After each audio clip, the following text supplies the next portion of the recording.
Madame, monsieur, bonsoir et bienvenue sur la Dan Broadcasting System et dans votre émission Le Monde ce jour.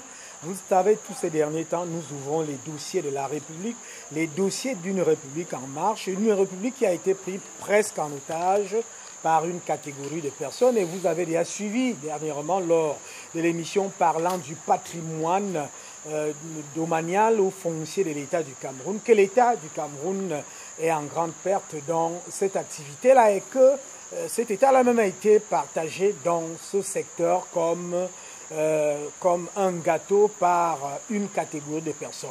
C'est le grand dossier de ce soir, mais on va entrer par l'actualité qui a cours. Vous le savez, dernièrement au Canada, des individus qui restent encore non identifiés, mais qui sont identifiables, sont entrés dans l'ambassade du Cameroun au Canada avec un cercueil. Ils ont descendu le drapeau du mât, ils l'ont brûlé le drapeau du Cameroun avant d'hisser un drapeau d'un État imaginaire qui n'est reconnu par aucune institution internationale, ou tout au moins l'institution internationale, l'ONU, qui reconnaît les États. Alors, on entre par ce dossier. Président Georges Gébert Baoula, bonsoir. Bonsoir à tous les téléspectateurs. Comme d'accoutumé, je crois que ce soir, il faudra élargir l'information sur le pourquoi et le comment l'insécurité devient stable dans notre pays et quels sont les pôles d'hostilité qui ont été remarquablement installés par un certain comportement que j'appelle antipatriotique. Je pense que ce soir aussi, je serai à la hauteur et à la dimension de cette émission. En tout cas, c'est la continuité de l'émission qu'on a eu à tourner dernièrement. Il est question pour nous d'aller en profondeur, de savoir ce que l'État perd dans tout ce vaste mécanisme où des gens se sont appropriés du patrimoine de l'État. Mais on entre avec cette situation au Canada. Vous êtes informé de cette situation-là, du drapeau du Cameroun qui a été pratiquement brûlé et aussi piétiné, foulé aux pieds par une catégorie de personnes. Vous avez vu les images? J'ai vu les images, mais pour moi c'est honteux pour les Camerounais. Parce que j'ai l'impression que ça devient un combat qui est identifié pour cible M. Paul Biya, président de la République, qui demain laissera les affaires publiques à un autre Camerounais. Je ne comprends pas pourquoi cet entêtement. Les chancelleries ne doivent en aucun cas, quel qu'en soit, le cahier de charge est clair dessus. Faites un tour au ministère des Relations extérieures. Les chancelleries ne doivent bénéficier c'est-à-dire ne doivent même pas se ressentir frustrés par une position, que ce soit sociale que politique. Je ne comprends pas. C'est l'article 22 de la Convention de Vienne relative mais je ne comprends pas. Aux relations diplomatiques. Je ne comprends pas. Ces Camerounais qui violent la loi et en face, le pays d'accueil, le Canada devrait mettre les textes en application. C'est très dangereux. On ne viole pas le domaine diplomatique. Donc ça veut dire que, quelles qu'en soient les difficultés qu'on a dans son pays, vous n'avez pas le droit d'aller descendre l'armoirie ou bien mettre en mal le siège diplomatique de votre pays. Alors c'est plusieurs choses à la fois, comme vous êtes en train de le dire. L'article 22 de la Convention de Vienne relative aux relations diplomatiques le précise. Le pays a la charge de sécuriser, de protéger les missions diplomatiques. Notamment, on est surpris. Il y a une certaine complicité qui s'installe déjà. Parce que quand on voit ce qui se passe au Canada, on regarde ce qui s'est passé en Belgique, on regarde ce qui s'est passé en Afrique du Sud. Le cas de l'Afrique du Sud est un cas exceptionnel. On a vu comment les gens sont descendus sur le terrain. Mais on dirait que ça arrange un certain nombre de personnes. Soit c'est la diplomatie qui ne veut pas faire son boulot, et j'interpelle comme ça cela, de respecter le cahier de charge. Que Paul Biya soit là ou pas, la chancellerie demeure une entité inviolable. C'est ça qu'il s'agit. Donc que ça soit la dernière fois, la toute dernière fois qu'on rappelle à l'ordre des pays amis, les pays par lesquels nous sommes alliés, par ce qu'on appelle les conventions diplomatiques, hein, quelles sont leurs missions? C'est de ça qu'il s'agit. On ne peut pas continuer à accepter des comportements pareils. Ça n'a rien à voir. Sinon, nous allons nous retrouver, hein, face à un état de siège d'hostilité dans tous les pays du monde. Alors, à quoi servent alors ces accords? À quoi servent alors les Nations Unies, hein? À quoi sert la diplomatie? Mais tout au moins, le Cameroun a le droit de rappeler l'État du Canada. De toutes les façons, je suis très sûr et certain que il y a une machine qui a été mise en place par rapport à cela. Nous allons même... Parce que ces individus tombent sous le coup de la loi. Nous allons même... Moi, j'ai identifié autre chose. J'ai fait une petite enquête. 4 sur 5 Camerounais qui vont au Canada vont avec le statut de réfugié. Je ne sais pas si c'est devenu un dépotoir diplomatique ou quand quelqu'un se lève le matin parce qu'il est en mal, je voulais dire, de posture d'emploi ici, ou quelqu'un qui n'a pas du travail, ou quelqu'un qui veut être en villégiature, il suffit que vous présentez votre demande. Il y a même des agences privées qui font même la promotion. Du voyage au Canada, du voyage au Canada, touristique et tout. Ce n'est pas normal. Nous allons, d'ailleurs, je veux peser tout mon poids en tant que président du Parti républicain, auprès des institutions étatiques, plus précisément auprès du chef de l'État, pour interdire ce genre de marchandage. Dans quel pays vous pouvez avoir, là où il y a des un homologue, des institutions privées pour faire du gombo? Et ce n'est pas la seule ambassade qui fait ça. D'où vient-il qu'on commence maintenant à vendre, hein, les visas aux imposteurs? C'est de ça qu'il s'agit.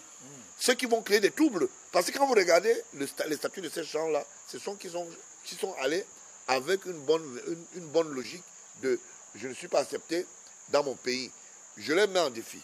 Que ce soit du régime Ahidjo, que ce soit le régime Biya, qui viennent démontrer que le pays est hostile à eux. Ils ne peuvent pas. C'est ça qu'il s'agit. Donc, on ne peut pas accepter ce genre de comportement. Il va falloir que ça cesse. Et j'interpelle comme ça, nous allons peser de notre poids auprès du chef de l'État pour qu'il mette en application non seulement les textes de convention de Vienne, maintenant qu'on mette en application les lois institutionnelles liées à la diplomatie internationale et rappeler à l'ordre ces agences et les boutiques qui se créent autour des institutions et des chancelleries. Ce n'est pas normal. Quand ce n'est pas à la douane qu'on ressent qu'on est en train de poser des actes, on nous raconte des histoires, des immenses richesses sans payer la douane.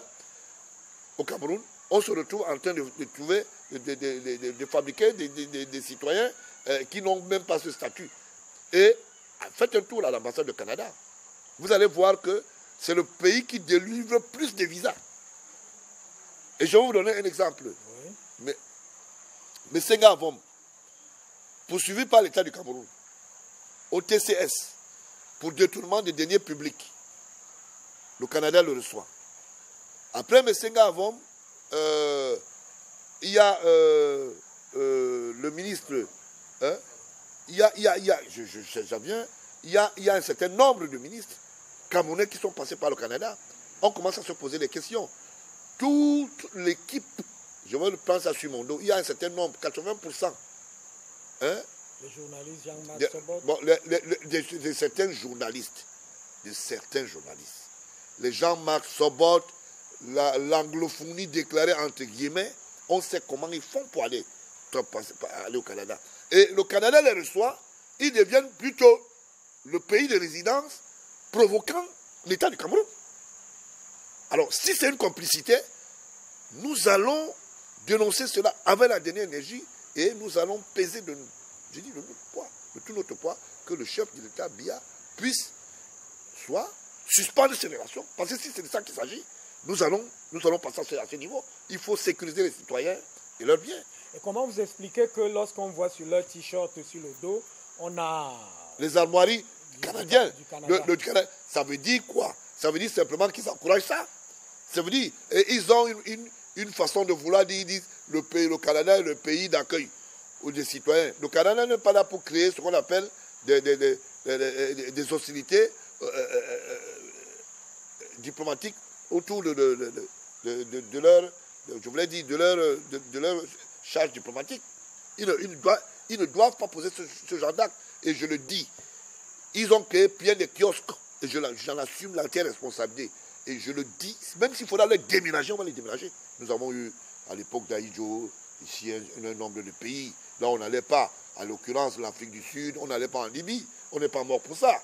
Hein? C'est vrai que c'était pour d'autres choses. Et si le Canada devient le pays d'accueil de bourreaux de Camerounais, je tiens à témoin les Camerounais sur le plan national et international que ces hostilités, ils vont tirer les conséquences. Et sous réserve qu'une plainte soit déposée parce que c'est un pays d'accueil. Et qui doit payer, qui doit déposer la plainte? Le Cameroun. Sur ce qui s'est passé? Mais oui. Parce qu'ils n'ont pas respecté le cahier de charge. Il faut que le Cameroun dépose la plainte. Oui, c'est de ça qu'il s'agit. Plainte contre qui? La plainte contre l'État canadien.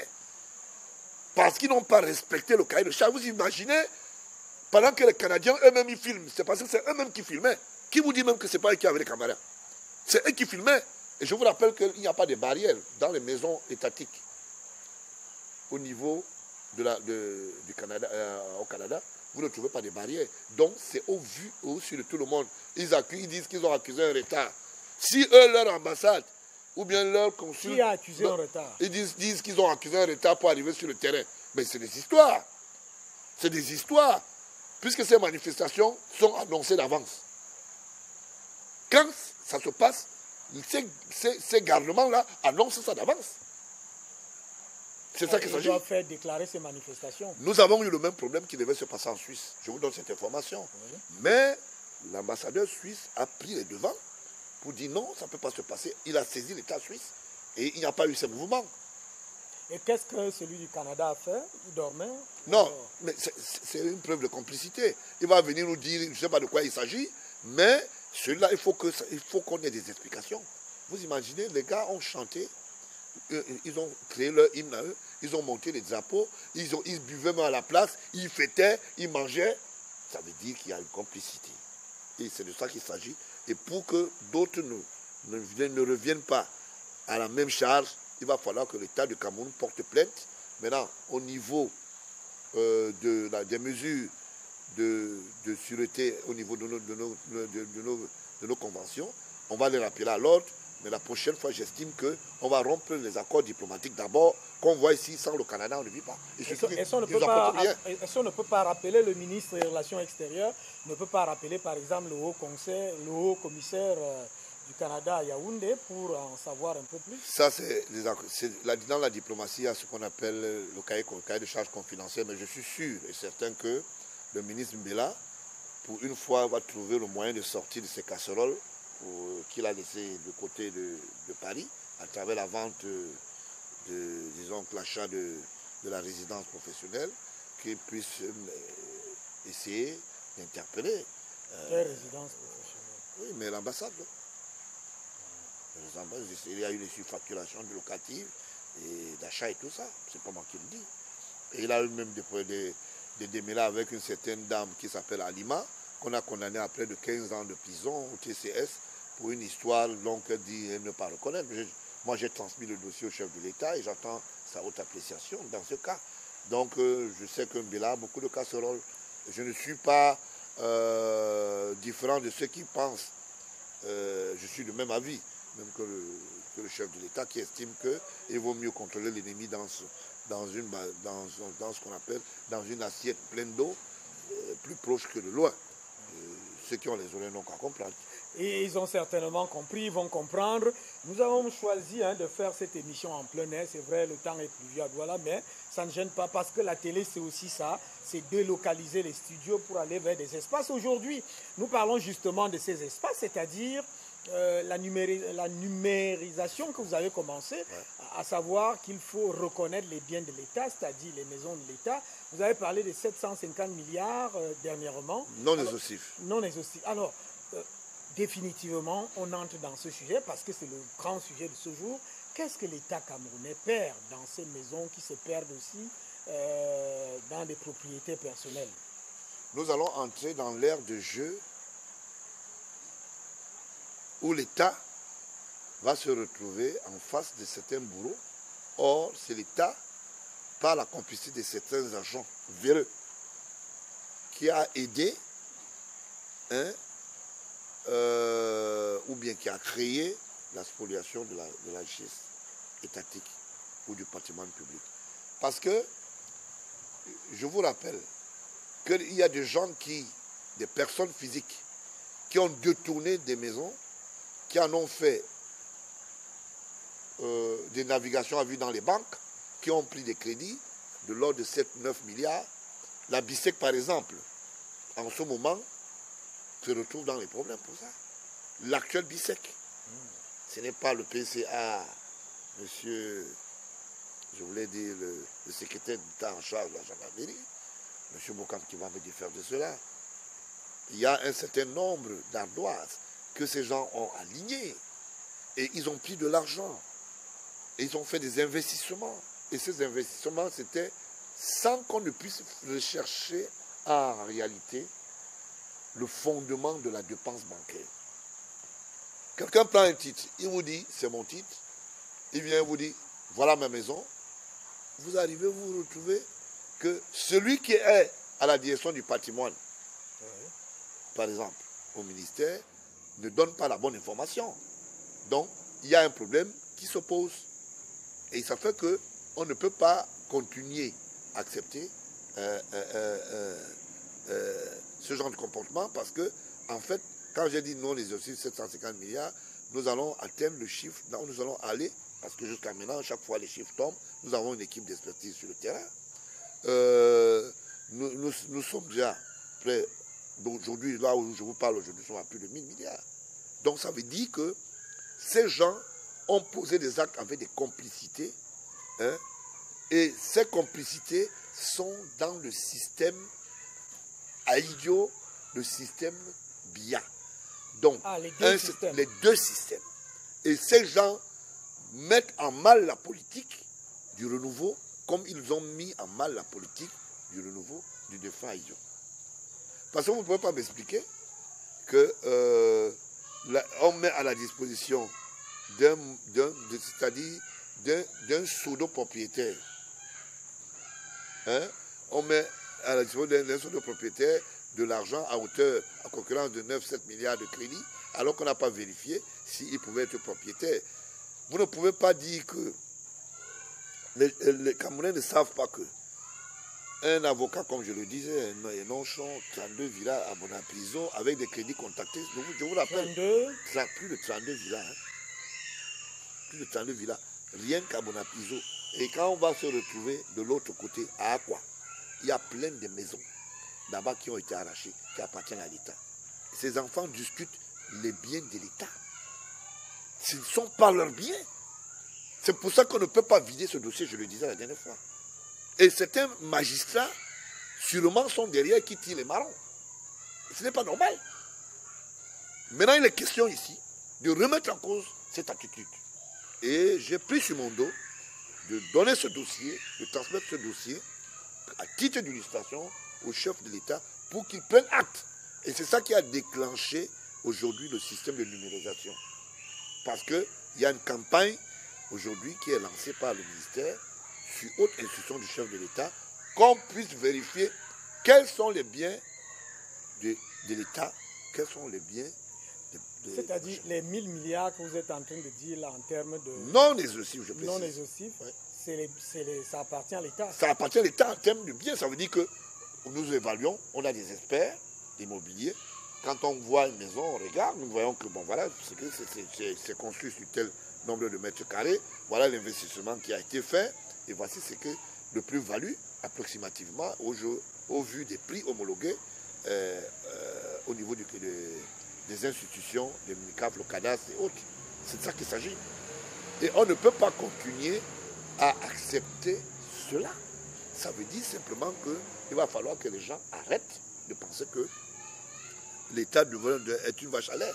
Et en ce moment, il est question de savoir pourquoi la querelle est incendiaire. Qu'est-ce qui suscite les querelles autour de la gestion des affaires publiques? Qu'est-ce qui suscite les querelles? C'est ça. dans un pays où on n'arrive pas à identifier les acquis de l'État et où que certaines personnes s'en ont approprié maladroitement, qu'est-ce qui va se passer? Ceux qui sont en face vont faire de la riposte. Je vous donne un exemple. Mbalabé Sala a vendu une maison. À l'époque, il disait que c'était sa maison à la sortie de Bankomo.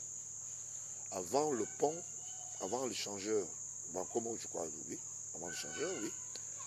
À l'époque, il était directeur financier du ministère des Postes. Il dit c'est sa maison. Qu'est-ce qu'il avait fait? Il a vendu la même maison. Il a remis la même maison en location pendant qu'il avait déjà acquis le montant et le forfait.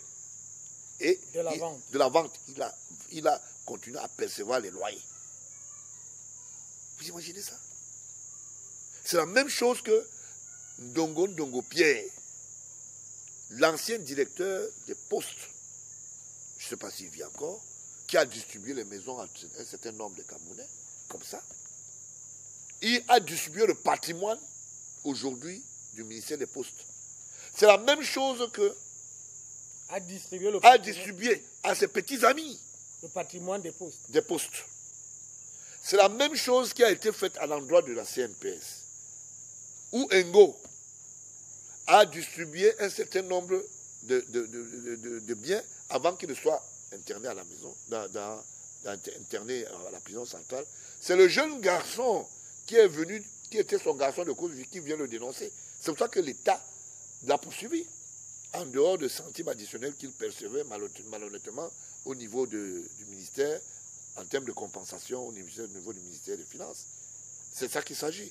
La même chose a été faite dans d'autres paramètres où, textuellement, vous ne pouvez pas expliquer que l'ancienne présidence a été dévorée et pillée par certains agents et un certain nombre de Camerounais antipatriotes quand on a voulu bien que ça ne soit plus au lieu dit en face du ministère de la Santé. C'est-à-dire le président Alidjo était déjà parti. Bon, était déjà parti. Ils ont vandalisé.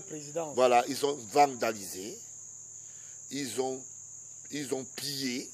Et cette fois-là, bizarrement, le même Mbalabé Sala s'est retrouvé dans les services des armoiries des affaires foncières et il a piqué quelques tableaux et beaucoup de bonnes choses là-bas. Voilà des comportements qui ne sont pas salutaires. Et quand certains Camerounais comme moi, comme d'autres, savent que ces immeubles-là n'appartiennent pas à ces gens, comment est-ce que nous ne serons pas aussi? C'est comme si il y a de l'injustice installée, d'autres travaillent, on nous prélève les impôts, et d'autres prennent nos impôts et prennent les biens de l'État, en font leur propriété. Est-ce que les banques sont au courant de... Les banques sont au courant. Je cite la première banque, CBC. CBC est au courant. La BICEC est au courant. Alors, si les comprenez? banques... Je vais vous dire pourquoi ils ne veulent pas. Ils disent que l'État ne peut pas radicalement éradiquer. Pourquoi? Vous avez des banques qui disent ça? Non, certaines personnes qui estiment, c'est des avis des autres, d'autres experts qui sont dans le domaine, qui estiment que non, on ne peut pas, comme ça, tout de go. Mais les gens se trompent. L'État est fort. L'État est un loup froid. Quand l'État veut te dévorer, il te dévore. On ne regarde pas quelles sont les conséquences. Vous ne pouvez pas venir comme ça, être un imposteur à travers la fortune publique et vous dire que non, l'État doit plier la queue parce que c'est un problème social. Ce n'est pas un problème. Nous avons affaire ici aux délinquants. On a affaire ici aux criminels. Vous imaginez, quand quelqu'un se trouve avec 32 villas, combien d'argent perçoit par mois? Vous imaginez les enfants qui discutaillent comme ça autour d'un patrimoine qui ne leur appartient pas? C'est la même chose avec la famille. Sopor. Ils ne peuvent pas avoir une évaluation de 66 milliards en termes de fortune et qu'ils fassent des sous-traitances. Ils ont des contrats avec Bolloré. Vous savez comment ils font? Je vais vous donner les informations. Vous avez déjà parlé de ce cas dernièrement, mais on n'est pas arrivé là. Voilà. Qu'est-ce qu'ils font? Ils accordent ces espaces avec la complicité de certains magistrats. parce que l'affaire pendant le tribunal, ils mettent ça sous séquestre. Et ils disent, par exemple, que la société, ils créent une société fictive qui dit que ça va gérer le consortium. Et on constitue cette société comme gardien des biens, sous séquestre. Parce que les effets sont querellés, ou bien ces biens sont querellés. C'est la société maintenant qui plaide auprès du tribunal pour dire, ok, comme les maisons sont des maisons qu'il faut sauvegarder, il faut l'entretien, on peut les céder à tiers, pourvu qu'on tire les loyers pour entretenir les lieux. On fait ce qu'on appelle une ordonnance spécifique, dans ce sens. On donne l'autorisation à cette société pour gérer le consortium de tous les biens de Sopon. Et pour maintenant ne pas être en droite ligne avec le fils Sopon ou un fils Sopon qui a créé cette société fictive, ils vont chercher des prête-noms. C'est comme quand on a séquestré un bien et on nomme un liquidateur. Vous comprenez? Ils vont créer des prête-noms. Ces prête-noms vont aller auprès de certaines institutions comme le groupe Bolloré, comme certaines sociétés qui viennent s'installer du côté de Douala et font des propositions. C'est un deal entre la société et la société fictive créée par les intéressés. Et qui fonctionne. Qui fonctionne. Et maintenant, qu'est-ce qu'il y a? Les contrats. L'argent est partagé comment? Quand vous signez un chèque, Oui. ils vous disent signer un chèque, par exemple, que c'est la société Bolloré qui a pris les loyers pour 20 ans auprès de cette société fictive. Et la société Bolloré ne voulant pas céder, bon, comme c'est sur 20 ans, vous venez, faites ce qu'on appelle un contrat de sous-traitance.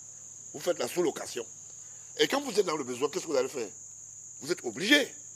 Or, le propriétaire, le soi-disant propriétaire, et sachant qu'il n'a pas les mains libres, va aller percevoir chez Bolloré. Okay. D'accord? Et Bolloré est la source et la création du gombo.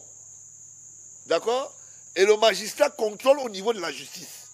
Parce que lui, il vous dit, je vous donne le moyen de travailler de l'argent, mais vous me renvoyez l'ascenseur. Si vous me renvoyez l'ascenseur, c'est les gombos. C'est pour cela qu'il y a beaucoup d'arbitrages dans les tribunaux, en ce qui concerne les séquestres judiciaires, en ce qui concerne les gestions des familles, les gestions des biens de famille. Vous comprenez à peu près? On préfère sauvegarder le litige. Et quand on a sauvegardé le litige, on a des intérêts mafieux derrière. D'accord? Ça devient une source pérenne de production. Et les gars se sucrent tranquillement. Et parfois, d'autres vont même habiter certaines maisons. Ça veut dire que la même société passe un faux contrat avec quelqu'un pour lui dire que non, quand vous êtes magistrat, au lieu que vous allez louer, venez. Or, tout autour des enfants sont pas, de la société créée, de celui qui reçoit la paye pour distribuer les prébendes, hein, et du coup, vous retrouvez Bolloré qui est propriétaire d'une maison à Bonapriso pendant 20 ans. Bolloré ne paye pas les loyers. Comment vous pouvez donner à quelqu'un un contrat de 20 ans de location d'un patrimoine? Et il prend par exemple, s'il y a 10 maisons de Sopon, il a 9 que Bolloré a pris. Donc c'est le même truc qu'ils ont créé au niveau du port autonome. Ah, le port autonome, même système, Bolloré ne paye pas les loyers. Ils ont créé des baux amphithéotiques. Pour créer la roublardise, ils disent, ok, Bolloré va solliciter le bail. Et le bail se passe entre le ministère de tutelle, ça ce sont les affaires qui sont passées sur Beloken. Beloken quand il trouve cette affaire, il dit, ok, ce n'est pas un problème. Bolloré qui passe avec son trafic de francs pour dire, non, je suis l'ami du chef de l'État, machin, c'est des conneries. Est-ce que le chef de l'État sait qu'il ne paye pas le loyer? Mais s'il n'est pas l'ami du chef. Bon, je suis désolé, on continue à chercher. Okay. Bon, pour dire que Bolloré maintenant, qu'est-ce qu'il va faire? Bolloré va s'arranger avec quelques directeurs du ministère, dont je me réserve de donner leur nom au chef de l'État, parce que c'est eux qui nous dérangent. Ah, c'est eux qui dérangent. C'est eux qui dérangent, eux qui montrent le mécanisme du banditisme. Même les autres maisons... C'est de ça qu'il s'agit. Okay. Maintenant, qu'est-ce qu'ils vont faire? Ils vont s'arranger, hein, a fait un bail amphithéotique. Un bail amphithéotique, c'est légal. Mais ils ne vont pas faire un bail amphithéotique, par exemple, sur 40 ans. Ils font sur 99 ans, par exemple. Mais eux, ils déclarent à la souche, à l'État, que ce monsieur a fait un bail amphithéotique sur 60 ans. Ça veut dire que les 30 ans d'autres, ils mettent ça dans des poches. Ah bon. En termes de quittance, première des choses. Ce que vous dites est très grave là. Je le dis, j'assume. Je sais de quoi je parle. Et personne ne peut me défaire de cela. On sait que je sais. Je dis des choses claires. Ça dit 30 ans, ça leur... 30 ans leur reviennent. On prend les autres, 39 ans, c'est 99 ans. Oui, 89, 30, Bon, 39 ans.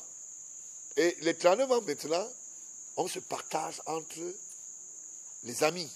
Alors l'État est la source. Donc le gars qui a un salaire de 160 000, il roule carrosse, il a une grosse voiture, il a conçu un petit chalet du côté de Mimbomba à Yaoundé, il a 2 bars, il a machin. Vous ne comprenez pas pourquoi quelqu'un a 200 000 et il roule carrosse. Vous comprenez? C'est ça qui est le danger. Vous comprenez? Et quand vous arrivez, les premiers à vous rendre visite, quand vous êtes déjà ministre des Affaires foncières au Cameroun, les premiers à vous rendre visite, ce sont ces gros porteurs, j'appelle ça des gros bandits. Vous comprenez? Ouais. Et je ne mets pas les guillemets, je dis bandits. Puisqu'ils sont spoliés et ils bouffent et ils mangent. C'est eux qui mettent à mal le pays. Vous pensez que les Camerounais peuvent continuer à travailler comme ça, à se faire prélever les impôts parce que les autres sont plus malins? C'est de ça qu'il s'agit. Et maintenant, qu'est-ce qui va se passer? Ils vont entretenir le réseau. Vous êtes en train de dire que les populations camerounaises...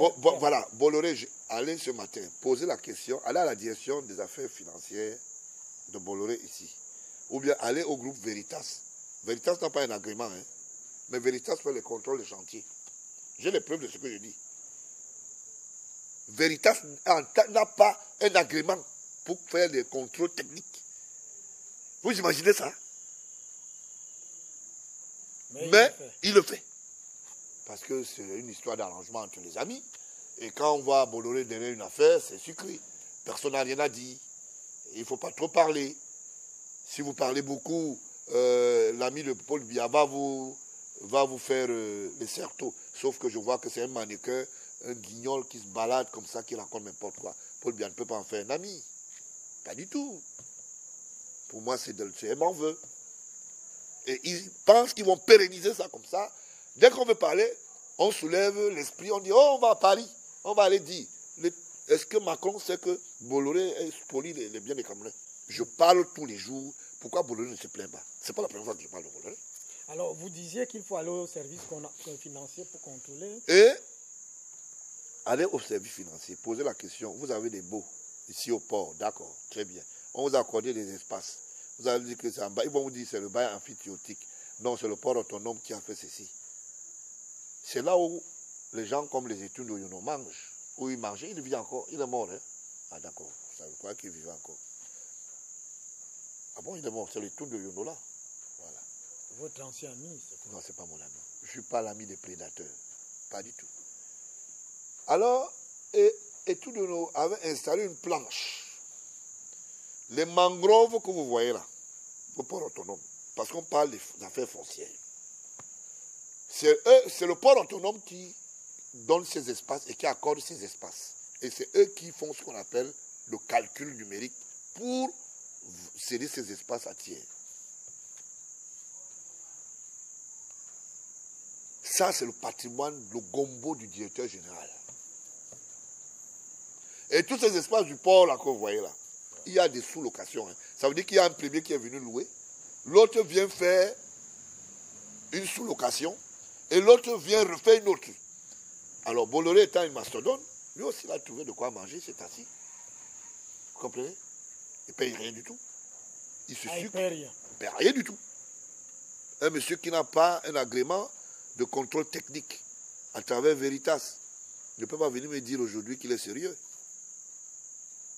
Un monsieur qui est antipathique vis-à-vis du chef de l'État, il le sait. S'il était l'ami du chef de l'État, il ne pouvait pas outrepasser les instructions du chef de l'État. N'est-ce pas, monsieur Bolloré? Je sais de quoi je parle, j'ai les dossiers sur la table. Pour dire, vous ne pouvez pas poser un certain nombre de choses. Il est venu là dire qu'il va investir 50 milliards à Kribi. je continue à attendre les 50 milliards jusqu'aujourd'hui. À Logis, Mais il a gagné le... il a gagné je suis désolé, il n'est pas... gagner veut dire entretenir la délation. Ce monsieur entretient la délation, c'est la même chose qu'il a fait en Côte d'Ivoire, on est en train de le mettre à la porte. Au même titre que Nécotrans AMT de Talbot, avant sa mort, c'est l'ami de Toundi, qui est mort subitement parce qu'il avait trouvé que c'est le Cameroun qui est le transfert des ports d'armes pour aller vendre à ses amis. C'est ça qu'il s'agit. Donc, pourquoi, en fait, je veux faire complaisance aux Camerounais? Pour que chacun... Vous dites des choses assez graves. Voilà. Je veux faire complaisance cela aux Camerounais pour que chacun puisse prendre sa part de responsabilité, qu'il identifie à son niveau, qu'il se dise, est-ce que c'est comme ça que ça se passe? Qu'il s'interroge, qu'il aille vers l'information. Et que, dans les jours à venir, qu'on dise, le président Baola avait raison. C'est de ça qu'il s'agit. Je ne viens pas indexer les gens pour leur dire pourquoi vous mangez ou vous buvez. Chacun a droit à la vie. Mais les excès, j'aime pas beaucoup. Parce que ce sont les excès qui nuisent. Et les gens aujourd'hui, un certain nombre de personnes qui me côtoient, savent et ont peut-être parfois la primeur de certaines informations. Je leur dis, ça c'est possible, ça c'est pas possible. La preuve en est que DBS est en exclusivité. Moi, je n'ai jamais dit ça dans d'autres médias parce que je connais la vertuosité mentale qu'il y a et professionnelle dans ces médias. C'est pour ça que je ne fais pas confiance. Parce que je travaille pour mon pays et décemment pour ma famille et pour ma grande famille collective. Parce que j'ai une famille biologique, une famille collective, le Cameroun et les Camerounais aussi.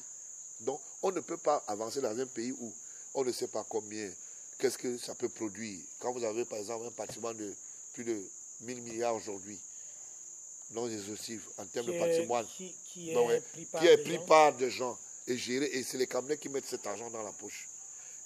Si par trimestre, nous pouvons avoir en termes de rentrée, et que ces maisons rentraient de l'argent, honnêtement, et qu'on avait donné, qu'on occupait, et que ça était rentable, et qu'on avait chaque mois, par exemple, 10 milliards, vous avez 10 milliards fois 12, vous avez 120 milliards chaque année. Au bas mot, en termes de rentrée. En termes de rentrée dans toutes les activités. Dans toutes les activités. Comment nous allons fonctionner avec des gens comme ça? Et c'est eux qui sont les donneurs de leçons.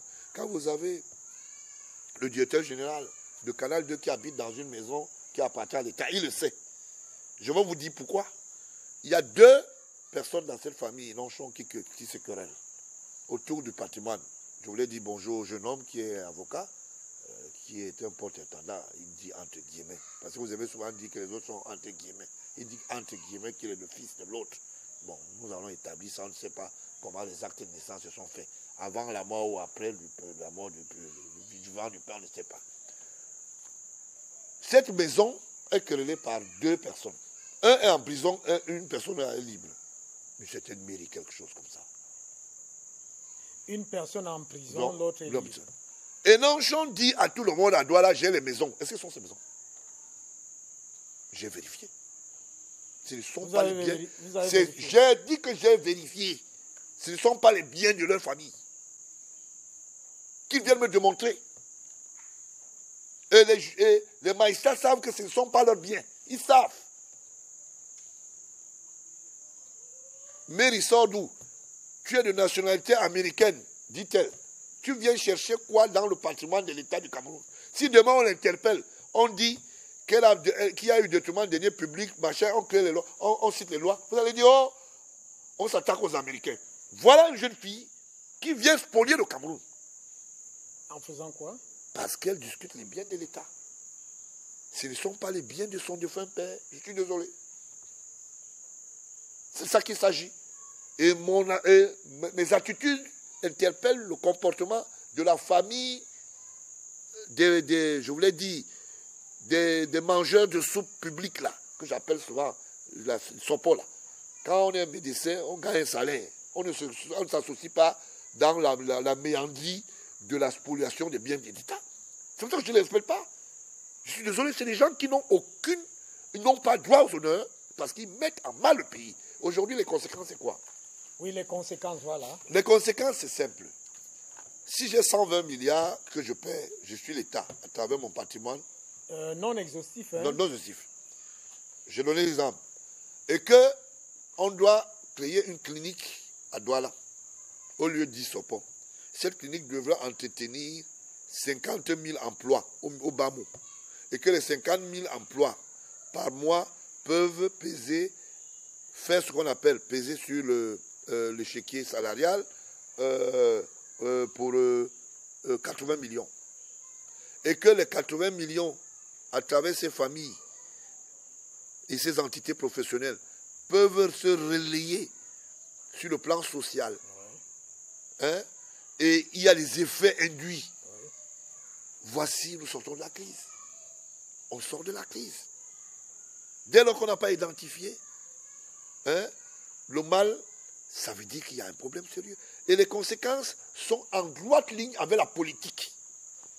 Parce que le politique entretient quoi? Il entretient la valeur intellectuelle, la valeur sociale, l'équilibre, la gestion des biens étatiques. C'est ça le devoir du politique. Ce sont les 3 paramètres dans lesquels le politique évolue. Et nous avons un cahier de charge. Si je suis chef d'État, je dis, j'ai l'obligation de protéger les citoyens et leurs biens. J'ai l'obligation de mettre en place la valeur institutionnelle éducative. J'ai l'obligation de donner mon témoin permanent. Ça veut dire que dire le comment et le pourquoi j'ai géré ceci et cela, c'est ce qu'on appelle un état de lieu. D'accord? Mais si les gens ne connaissent pas les indicateurs, estiment que Paul Biya est un président, pour eux, être chef d'État, c'est s'asseoir et tout dire, ne rien dire et dire que non, excusez les gens, vraiment là-bas ce n'est pas bon. Ce n'est pas de ça qu'il s'agit. Biya connaît son devoir. C'est pour ça que ses collaborateurs, au plus haut niveau, ont été interpellés. On a trouvé le Premier ministre en prison. Parce qu'il est tenu, et je le dis, le président de la République a la charge, en tant qu'exécutif, de rendre compte au peuple. Et ce cahier ne doit énormément être violé. Sinon, vous mettez à dos la population. Et vous n'avez plus le droit de citer. C'est tout. Alors, dans cette manière de rendre compte, j'ai l'impression que les banques risquent d'être un blocage dans cette affaire. C'est-à-dire que les banques qui devraient normalement être des lieux de repérage précis de ce genre de roublardise. Oui, mais ils sont intéressés. Puisque quand on vient prendre 7 milliards, le banquier du coup devient homme d'affaires. Si on vient par exemple, je vais vous donner, il y a un service étatique qui a sollicité, dont on a sollicité pour les réaménagements un certain nombre de travaux, près de 7-9 milliards à la BICEC. La BICEC a accordé cela. Je peux donner le nom de ce service. C'est à Segna. Je ne cache rien. Les locaux d'Assegna. Mais il y a des bandits qui sont à la BICEC. Vous pensez que ceux qui sont allés en prison dernièrement pour l'histoire de Kribi, c'est moi toujours qui avais dénoncé cette histoire. Je leur ai dit, ça ne marchera pas. Il y a des gens qui m'ont fait croire, oui, ce monsieur est très proche de ton père, et ils ont mangé ensemble à Douala. J'ai dit, ça ne m'intéresse pas. Ça ne m'intéresse pas. Oh, il est chef du village. J'ai dit, c'est son problème. J'ai posé le problème, j'ai pris les éléments, j'ai donné au chef de l'État, et nous en sommes là. Je ne peux pas accepter cela. Et nous ne pouvons pas continuer à accepter de telles mentalités. À Segna, à travers un certain roublard, se retrouve dans une histoire où on donne à quelqu'un, à un individu de l'argent, pour qu'il a aménagé les locaux d'Assegna, et ils disent que c'est un investissement qu'ils sont en train de faire. Parce que, un investissement qui va produire. Ça va produire quoi? C'est du banditisme. Dès lors qu'on confie les biens de l'État malhonnêtement à un individu, qu'est-ce qu'il va faire? Il va les spolier. Parce qu'il s'est dit qu'il allait le propriétaire. C'est pour ça qu'ils n'ont jamais voulu qu'on lance la campagne de l'humiliation. Mais ça va se tenir, et c'est en train de se tenir, monsieur. C'est pour ça que je dis, quand vous pensez, vous croyez que vous êtes plus fort que l'État est plus fort que vous. Et je vous rappelle, je ne suis pas seul dans ce corps de métier. Sachez que nous sommes organisés. Et on s'est bien organisé avant parce qu'on connaît jusqu'où vous pouvez aller. Voilà, donc c'est un peu dans cette thématique. On a vu la question des évictions forcées ici, créer un tollé général et poser un problème de droit humain, de violation de droits et autres. Est-ce que cet autre problème des personnes qui sont dans les maisons de l'État, qui ont eu acquis des financements et autres, ne va pas créer un autre problème? Il est d'ordre social parce que les gens veulent créer ce qu'on appelle les maroquineries. Mais quand on demande que les institutions soient réaménagées, que M. Biya, avec son gouvernement, ait le leitmotiv de regarder et respecter les institutions, ne pas toucher aux réaménagements, ne pas toucher aux lois, ne pas les réaménager. Là, le peuple est fort. Le peuple est convaincu que c'est de ça qu'il s'agit. Vous comprenez? Quand je viens dire les choses à la télévision, d'IBS, on dit il vient parler parce qu'il estime que c'est son père qui est là. Mais il est question de dire la vérité. Que nous tous, on puisse la défaire, cette vérité. S'il n'y aura pas de rejet, c'est déjà mis en application. La preuve en est que Yaoundé a déjà bénéficié de 121 villas évacuées très rapidement. En ce moment où je vous parle. 121 villas retrouvées. Vous avez compris? Oui. Donc que les gens fassent un peu attention. Que les gens fassent un peu très attention. Donc là où nous sommes aujourd'hui, nous sommes au niveau où chaque personne qui sait. Et ça, vous ne craignez pas pour votre vie? Ah, vous savez, ce qui m'amuse sur vous, je ne crains pas quand je parle. Non, vous savez, je vais vous dire pourquoi. Moi, ça m'amuse beaucoup. C'est une question. Je veux m'amuser. Ça va m'amuser. Je veux un peu, pas vous titiller, faire quelques anecdotes. Petites anecdotes. Bon, je ne crains pas pour ma vie. Le voleur ne craint pas pour la vie. Moi, je suis citoyen normal. Je défends les intérêts de mon pays. Alors lui, il est plus protégé que moi. Même la loi, celle de Dieu qui existe, ne pourra pas lui accorder la chance à mes ennemis. Ça, c'est la première chose anecdotique. La deuxième chose que je vous dis, avant que je ne puisse m'arrimer à ce travail, j'ai pris des mesures. Je sais que je suis avec des barbares. Je sais que je suis dans une république des prédateurs. D'accord? Il y a un certain nombre de Camerounais qui ont choisi pour leur motif. Il y a d'autres qui travaillent bien. Il y a d'autres qui ont choisi pour leur motif la prédation. Vous pensez que quand je dénonce le président Nyat qui est là, je parle des ministres qui ont les moyens les plus... Je ne sais pas lesquels. Les Camerounais estiment que quand on est ministre, on peut faire un certain nombre de choses. Moi, je ne crois pas. Alors, c'est quelqu'un qui est dans l'anonymat qui va s'asseoir et dire, bon, ok, j'ai décidé pour la vie de ce monsieur, mais il se trompe. 1, je suis protégé. 2, je me protège.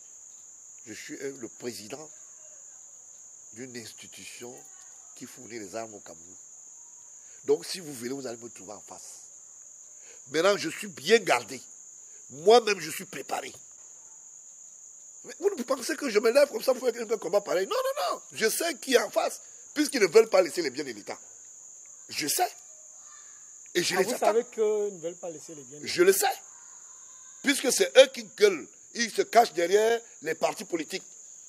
Ah, ils se cachent derrière les partis politiques? Ils se cachent derrière, pas seulement le NDPC.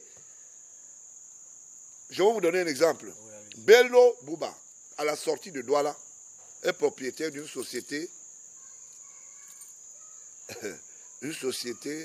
de distribution de dépôts pétroliers, MRS, sans mauvaise publicité pour la société. Vous savez qui a le terrain là? Là où MRS est, c'est Paul Bouba qui est propriétaire de ce terrain. Alors, comment il a fait à la sortie de Niatsa? Je vous indique la station.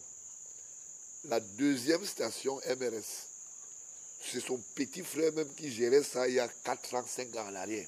Et si vous allez là-bas, le repère est simple. Tous les camions qui vont à Garoua-Boulaye, c'est là où ils chargent leur truc. Ils prennent le machin. Je ne vous demande pas, je vous dis. Vous pensez que j'en veux un peu à Beloua? Est-ce que vous savez que l'histoire de la canne, c'est les Bono Bouba qui ont empêché qu'on construise les hôtels? Je voulais que je vous dise là, il était en mission, il était à Madrid, en mission, avec une société qui a voulu venir investir au Cameroun. Bello Bouba a tout fait, lui et son ami Moutazé. Moutazé a une femme nordiste. Mais quel est le lien? Le lien, c'est ce que nous pensons tous les Gandora avec les Souranoya, quoi. Mais est-ce qu'il y a un problème à cela? Ça veut dire simplement qu'il y a certains nordistes qui sont sérieux, d'autres qui ne sont pas sérieux. Et qui se cachent derrière les guerres intestines. Et qui veulent nous faire croire. Qu'est-ce qui peut pousser un monsieur comme Moutazé qui aime bien son village et qui est le neveu, vous l'appelez souvent comment, le neveu de Paul Biaki? Mais peut-être lui-même avec toute la grande puissance. Il est parti, donc il est parti de là-bas. Il est parti de là-bas à Meyomessi, de Meyomessi. Il s'est retrouvé en train d'avoir, bon ok, bon disons que le clivage tribal n'existe plus. D'accord? Oui, j'allais vous poser la question de savoir pourquoi vous mettez ça dans les configurations tribales. Non, je voulais simplement que les gens comprennent. Bon, maintenant, quand il est parti en mission au nord, il a dit, ils ont fait des notes. Oui, on va aller débloquer la situation au nord parce que nous sommes quand même les enfants. On a des alliances de la cuisine. Bidounkwa est parti. On l'a reçu là, manger le mouton, il est rentré. Moutazé est parti. Boko Haram là. C'est de ça qu'il s'agit. On va dire, monsieur, on l'a fait quoi? Moi, je pose des actes, les résultats sont là.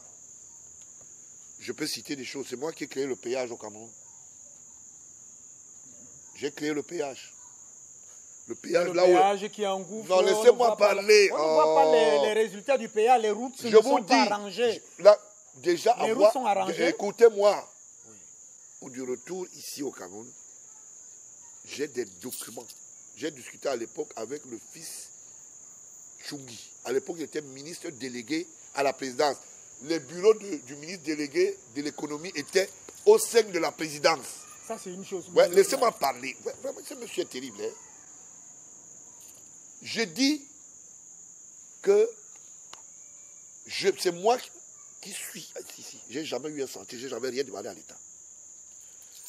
J'ai fait lancer l'opération Antilope avec M. Ndilé, directeur de la solde à l'époque au ministère. C'est parti de mon cabinet avec proposition au chef de l'État.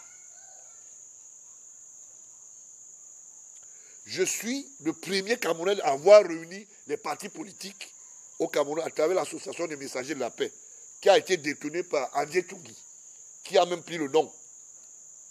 Monsieur Biya, à travers Belinga Boutou, nous a assisté et j'ai donné un titre honorifique à Mohamed Salah, à mon propre père. J'ai géré cette association avec Lekina, un pasteur. Nous avons fait cette première rencontre ici au Hilton, à Yaoundé, où j'avais le thème c'était « Ne coupez pas le lien ». Il y avait à l'époque les représentants comme à Tekwana, pour le SDF, un certain nombre de personnes, les Ébois, tous étaient venus à cette place. Je suis la première personne.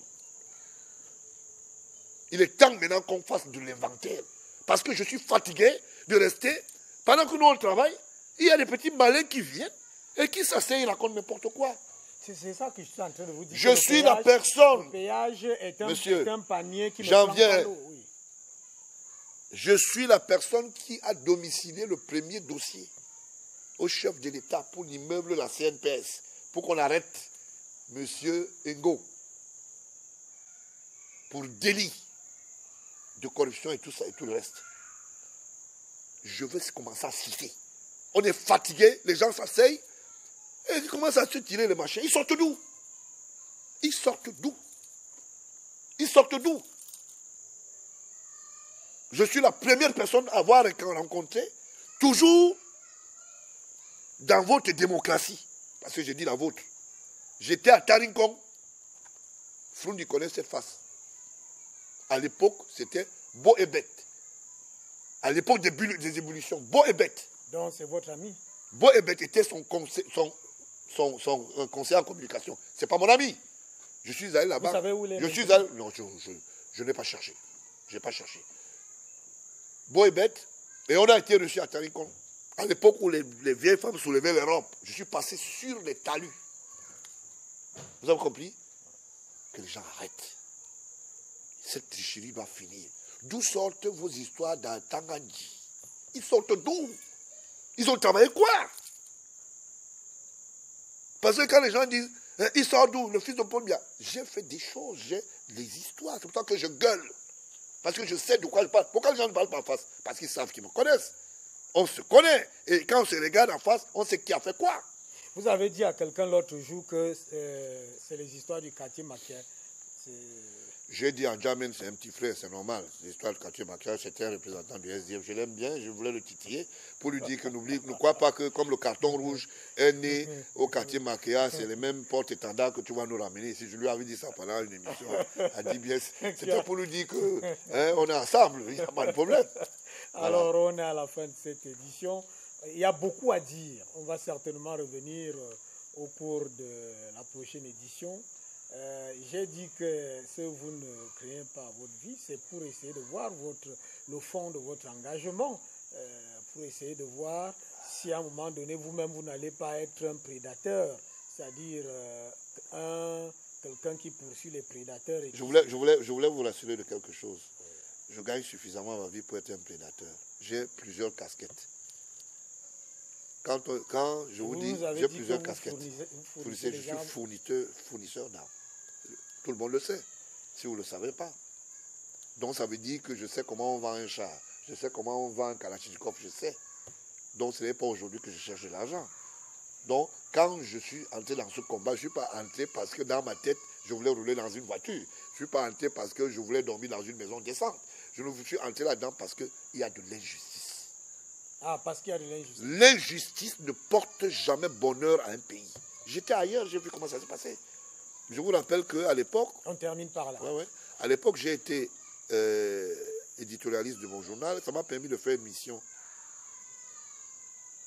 à la baie, dans une baie espagnole.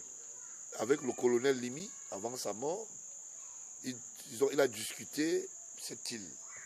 Et puis, cette île est proche de la frontière espagnole, entre le Maroc et l'Espagne. Et le père du président marocain, que j'avais eu la chance de rencontrer en tant qu'éditeur à l'époque, nous avait expliqué que son envie, c'était, il ne fallait pas qu'il vienne créer une entité politique, mais il voulait en faire un patrimoine qui entre dans le patrimoine, qui entre dans ce qu'on appelle la globalisation du territoire marocain. Je lui ai posé une question. Est-ce qu'un village, quand il est petit, n'a pas droit à la liberté? Il m'a dit, vous qui posez la question, pourquoi? Je dis non. Parce que, à l'époque, et ça je félicite l'initiative et les ouvertures qui sont accordées par, quand je vais dire, monsieur Biya, on va dire que c'est son père, je vous dis pourquoi. À l'époque, l'OUA s'était tenue ici, avant que je ne voyage là-bas. Pendant l'OUA, on a invité aussi, c'est-à-dire ceux qui étaient contre, les leaders qui étaient contre, pour qu'on arrache le territoire. Oui. D'accord? Ils sont venus et j'étais le seul à qui ils avaient accordé cette interview. Et je suis reparti, je lui ai dit, mais non, les gens d'en face disent que vous voulez simplement vous arroger de leur territoire, et puis vous voulez en faire le vôtre.